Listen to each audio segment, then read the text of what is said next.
Welcome to my channel, friends. My name is Pradeep Vats. I am astrologer, numerologist, and palmist. In the hand series, the gap in the fingers, we are talking about today the gap between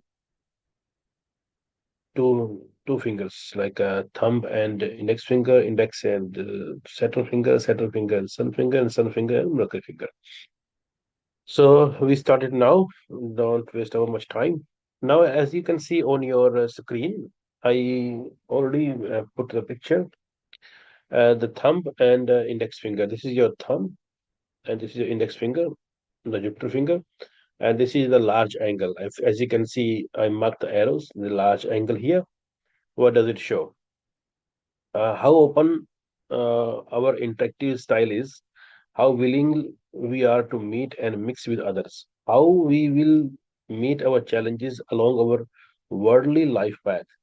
A wider gap between index finger and thumb of about 60% is about the average space and will show that you are generally open to challenges, engaging and interacting well with others. So these people are very much open and easy going and uh, outgoing personality and extrovert and always ready to help with others. Now we are talking about the other one, which is the narrow. This is the narrow angle. When you have the less gap between index finger and this is your index finger and this is your thumb. When you have it narrow, here you had large, and now you have less gap between index finger and your thumb.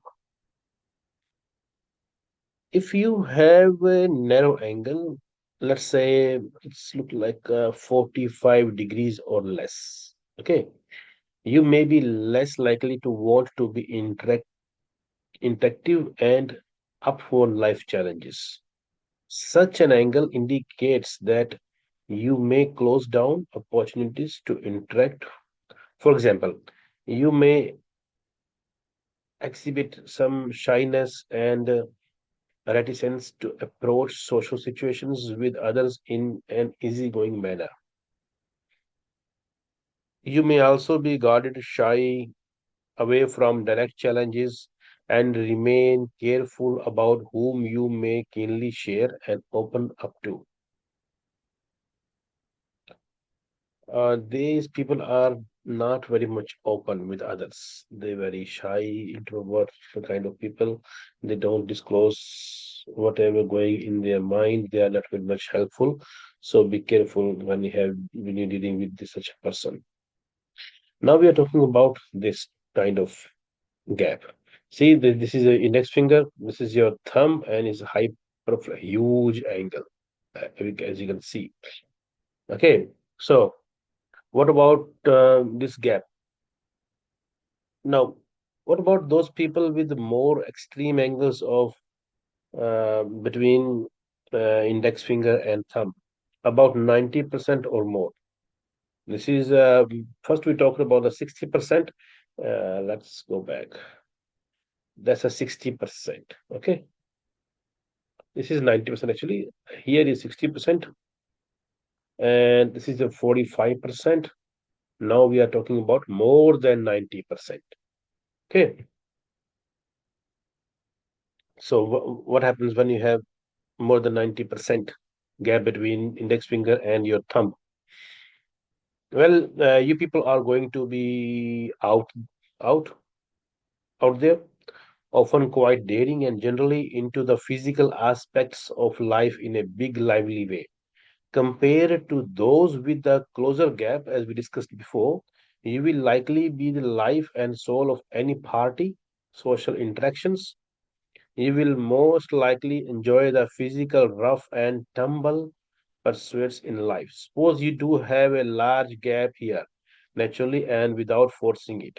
In that case, it shows you will have a flexibility and the resilience to overcome most of life's challenges head on. You will always be ready and willing to maneuver and take some risks too.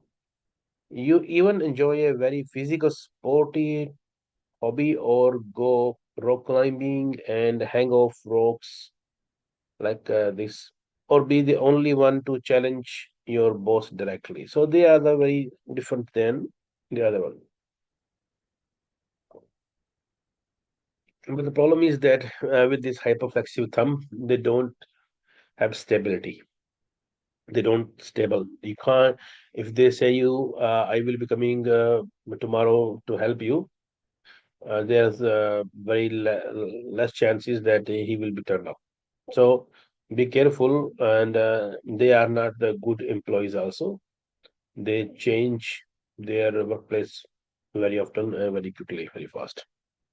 So this is the also related with this gap, if we are more than 90%. Now we are talking about gap between index finger and middle finger. This is the index finger and this is the middle finger. What does it mean if you have gap between index finger and your middle finger? Is this just a small or wide gap? Let's talk about. Again, this can change depending on your outlook, mood, or the side of the bed you go out. But as I had pointed earlier, the fingers gap are always there to some degree. You can notice it when anyone waves their hand to a friend or a crowd. If you have this gap, your index finger, I mean your first finger, will fall away naturally and leave a large gap between it and the middle finger. So it shows your independent thinking concerning everyday affairs. Not everyone has strong opinions or will voice them to any degree, but if you have a big gap between them, then these people are very good decision makers. Even though if the person is a uh, any managing position, for example, I'm not talking about general manager, a normal manager in an organization, they have such a good quality of decision making, then they can advise their CEO about the decisions. So they have very independent and very good decision making powers. And not everyone has these strong opinions or will worse them to any degree. The closer the gap, these two fingers show the less of an opinion you may have or wish to share. The less gap between them, these people are inhibited to share their ideas, their decisions, even though they are very much shy as well. So this is the my analysis about the gaps. Hope you have enjoyed this video. If you enjoy, please like the video and let me know if you have any other concern. We will discuss about it in next videos. Thank you very much.